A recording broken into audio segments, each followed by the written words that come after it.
way it looked, and I loved the way it wrote, and so I thought, I'm going to go ahead and get that. This is yet another flex nib, and it just writes so beautifully. I watched. That was one of the coolest things. So what you do is you push this in after having polished this and inking it up. We are now going to see how it writes. Hi, this is Kai from Kikai Craft. This will be the second of a 3-part series where I'll be sharing some of the pens, 3 of the pens that I got from Julia Gusano's shop in Madrid. The first one that I shared with you is this Waterman. This is the Waterman 442 half V, and I'll put a link up there so you can go and check that. So a little bit of a tangent from the usual where I compare lengths and all that. This time I'm just going to go through the beautification process with you. Okay, I use that word very, very loosely. So this has already been restored by Julia Gusano. I went to her shop and I saw this and I liked the way it looked and I loved the way it wrote, and so I thought, I'm gonna go ahead and get that. This is yet another flex nib, and it just writes so beautifully. Now, I said it's not gonna be a length comparison video, but just in case you're interested, this is the Parker 53, and this is the new pen. This is an ICSA, and this is how they compare lengthwise, just to check with centimeters. This one is about 10.5 centimeters, the ICSA, whereas the Vacuumatic is, let's go this way, is about 12.5. So it's about a centimeter taller than the ICSA. All right, and they both have celluloid body. I'm gonna scoot you in. Okay, so they both have celluloid bodies. This one is in burgundy, and this one is in some blue hues, almost like a turquoise, but like a blue. Okay, they are very, very similar, except one is just smaller than the other.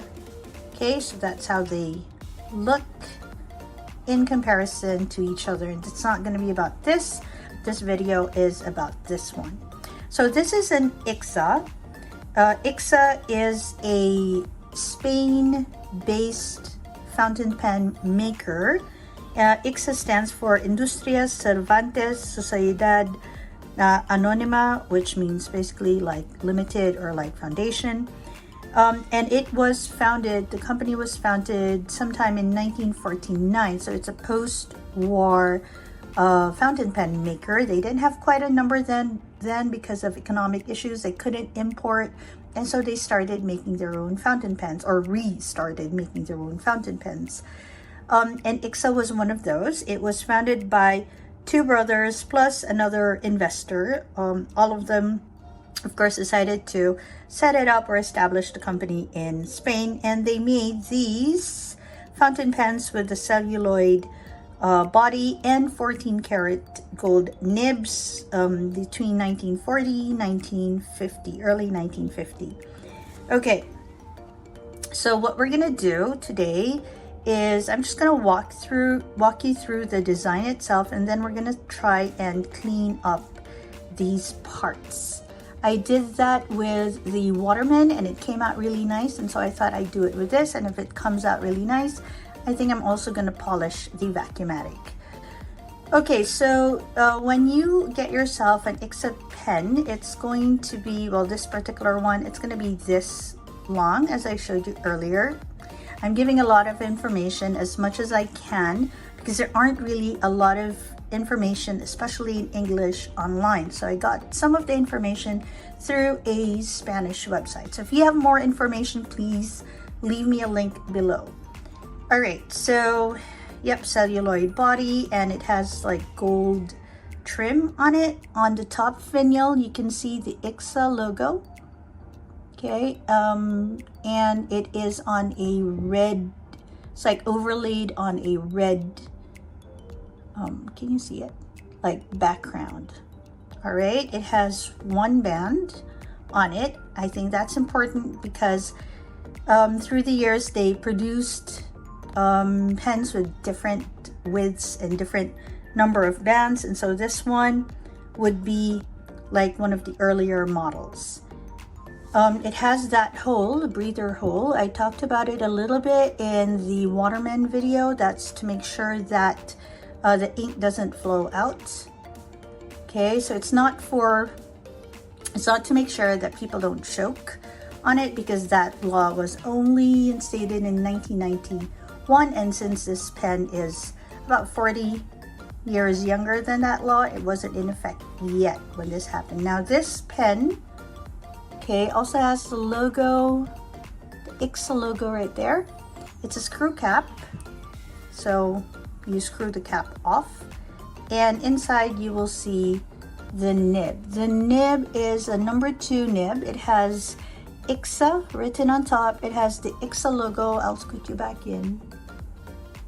All right, so it has ICSA written on top, or engraved, stamped on top, and it has the ICSA logo. Can you see it clearly?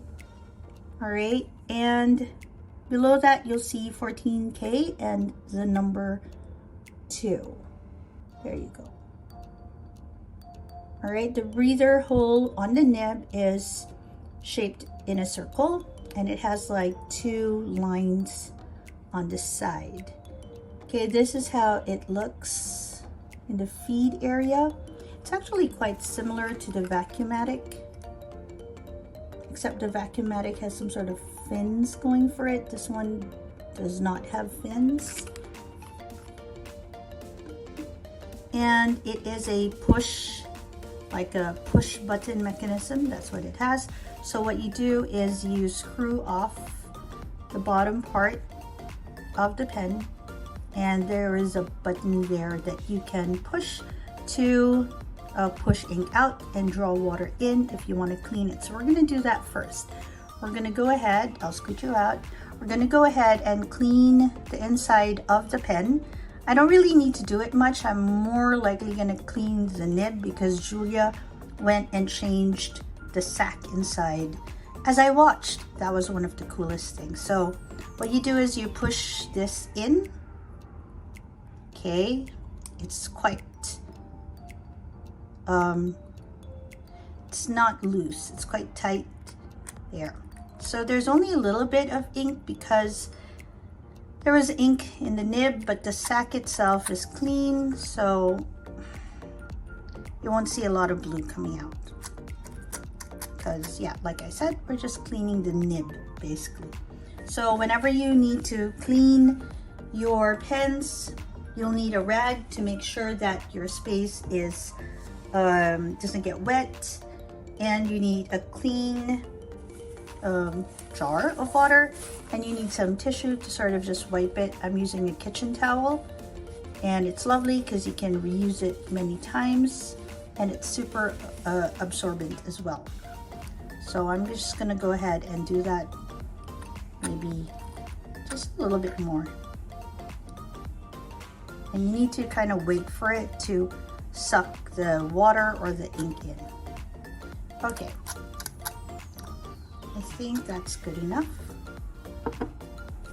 Okay, and again, I'm just gonna clean it up. I'm not very concerned about all this blue, simply because I'm gonna fill it up with another blue ink. I have read in some of my very shallow research, I would say, that blue ink, especially blue ink from Waterman, Schaefer, Quink, and Aurora, that they work best with vintage pens. So that's what I'm gonna use. Something to do with their acidity level, I mean. All right, I think this is good enough. All right. Then we will just cap it. And what I'm gonna do is I'm just gonna go through the polishing process. If you want me to talk you through it, I'll leave the link, if I haven't yet, to the Waterman cleaning up there or in the description section below. So you can listen to me like talk you through the process, but basically what we need is a buffing cloth. As you can see, this one has been used, but that's okay because there's a lot of clean areas too. It's a very soft material. I'm also using the Cape Cod polishing cloths. I am not sponsored by them. I just, have used it in another pen, this one, and it worked beautifully. Thank you to the Fountain Pen Network Philippines group for sending me this way. I'll also be using some Q-tips or cotton buds in some places, that's what you call them, just to clean the inside a bit, and another cloth if I need it. And obviously I have some water, and then later on we're gonna ink it with the Waterman inspired blue ink. All right, so come along for the ride, and then we'll see how it looks at the end of the process.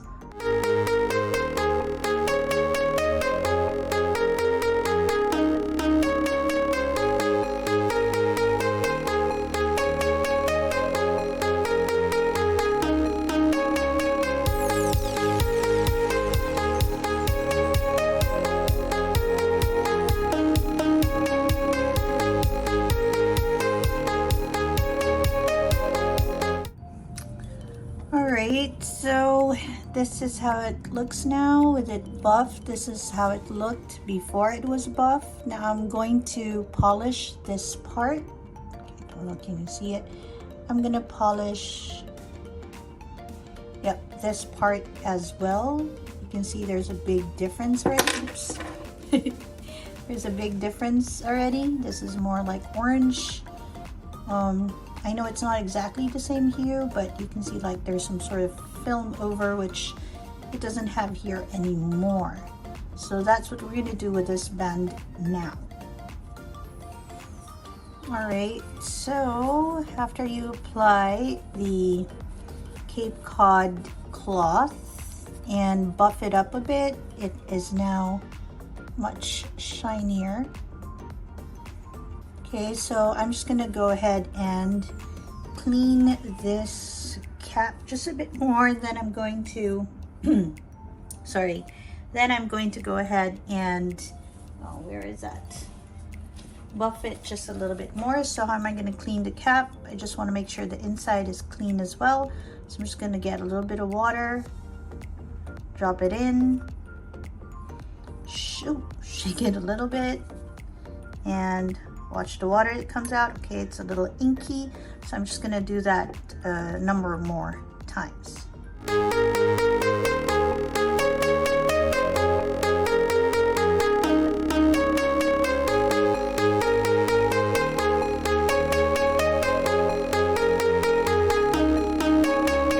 Nice and shiny now. Of course, the idea is that as I use it, it'll build its own patina with me. Okay, so let's put all of these away, and we're gonna go ahead and try to write with it. Let's put the Vacuumatic away. So as I mentioned in one of my videos, the one with the Waterman, for my vintage pens, I'm gonna go ahead and try and use older inks for it, or rather ink companies that have been working with these pens for some time, because they come from basically the same company. So we're going to go ahead and fill it in. I don't plan to fill it in with much. So again, what you have to do is you have to screw off this and then use the button there to fill it up. So that's what we're gonna do. Always make sure you have some sort of cloth with you when you do that to wipe off some of the ink. So again, just push in, dip the nib, and let it go and fill in. As I'm not planning to fill it in with much, I'm not gonna let it stay there for long. Just gonna wipe that a little. Okay, put this aside. Oops. Okay, always cover this. Make sure your nib is always safe. Always cover your ink bottle. All right, so after having polished this and inking it up, we are now going to see how it writes. Okay, let's put that away. Let's write what it is, and then let's just write a sentence with it. I'm gonna scoot you in just a bit, so you see a little bit more of how it writes. So it's a flex pen, right? 14K. So let's go ahead and write what it is first. So it is so no pressure. Not bad. Now we're going to go ahead and write it with a bit of pressure on the downstroke. All right, so ICSA means, oh, look at that. I'm gonna make it just a little bit bigger. Such a wet writer. Industrias. Wow, okay. Cervantes.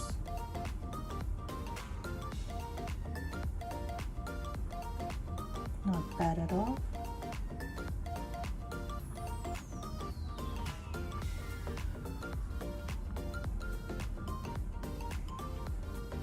Okay, Sociedad.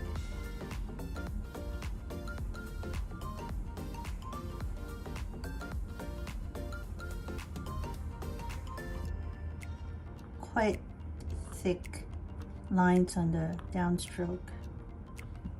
Okay, and Anonima. This just basically means these two, it's like limited or like it's a corporation. So it's like Cervantes Industry Corporation. Okay, this is how it writes. No pressure at all. Very smooth writer. Now let's put a little bit of pressure on the downstroke. Nice. No pressure at all. And now we're going to put in a little bit of pressure. Look at that. Wow.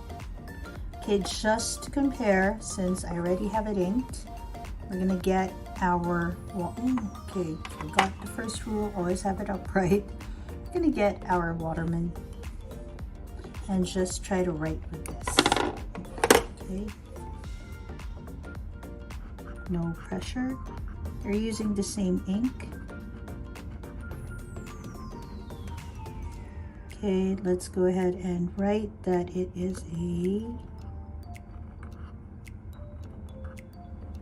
Waterman.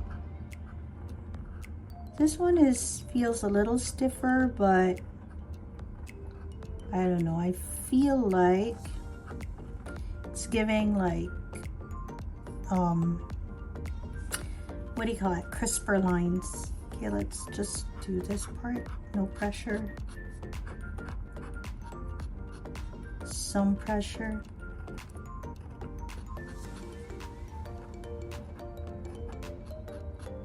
And no pressure at all. Also, the Waterman gives more feedback.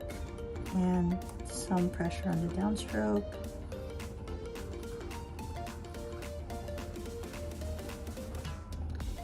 Okay, so now that I have both on paper, I will say that the Waterman looks like it gives us crisper lines than the ICSA. And in terms of the width of the line, okay, it's not really a comparison video, but I thought I'd just add this information in. In terms of the width of the line, I would say the Waterman also gives us like a wider width. But seriously, both actually look quite good. Look at that. This also sort of gives us more of the sheen or the, I don't know, the other color to it. All right, so again, not a comparison video, but a cleaning up video of this. This is the Industrias Cervantes Sociedad Anónima, and it is actually called the Celluloid Cadet because of its length, 10.5 centimeters. It is quite a rare, what's this, pen, apart from the fact that it is a Spanish pen or a pen made in Spain. It's very hard to find information about it. But on top of that, it also has like the truncated cap. And you know that it's a truncated cap because of the single band that it has right there. Okay, and again, you'll know it because you'll know that it's an ICSA because of the logo, as you can see there. And this particular one, the celluloid one, is just one of the materials they used during that time. The other material, if I'm not mistaken, is the resin. So the celluloid, which you see here, is like the better quality one, and they didn't also make a lot of those. And this is the celluloid Cadet with the truncated cap and the embossed logo on a red enamel background. All right, so a 1940-1950 Spanish post-war pen right here in the collection, and I'm very glad. It's a very, very cute pocket pen. All right, thank you for joining me as I clean this up and inked it, and now I will add it to the collection, the vintage and the pocket pen collection, and it's such a beauty. All right, so this is Kai, wherever you are. I hope that you have a great day or a restful evening. Bye, everyone.